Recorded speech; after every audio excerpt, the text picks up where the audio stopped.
ధర్మస్థల గొడవ కొత్త మలుపులు తిరుగుతోంది. ధర్మస్థలతో నాకేం సంబంధం లేదు. అతను నాకు ఫోన్ చేసిన మాట వాస్తవం. తమిళ్‌లో మాట్లాడినటువంటి సందర్భంలో నేను చెప్పేశాను. నాకేం సంబంధం అయ్యా, నువ్వు కావాలంటే నువ్వేమైనా చెప్పదలుచుకుంటే నాకు వీడియో చేసి పెట్టమని చెప్పాను.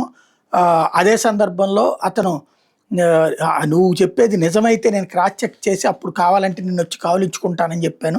అంతే తప్పించి ఆ రూ. 200,00,00,000 డబ్బులు తీసుకుని తప్పుడు ప్రచారం నేను చేయలేదన్నారు. కానీ తప్పుడు ప్రచారం అయితే ఆయన చేసుకొచ్చింది అందరూ చూసినటువంటిదే.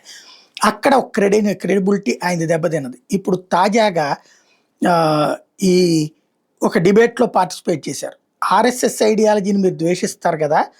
ఆహ్, దీంట్లో ఒకటి ముస్లిములకి సంబంధించి ఇన్వాల్వ్ జరిగినట్టు కేజీ హాలీ రైట్స్ మీద మీరు మాట్లాడరు.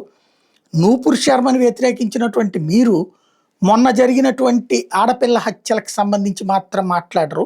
మీకు ఈ సెలెక్టివ్ అమ్నీషియా ఏంటి అంటూ టీవీ యాంకర్ ప్రశ్న వేస్తే, నేను ఆ టైంలో షూటింగ్‌లో ఉన్నాను అని చెప్పుకొచ్చాననమాట.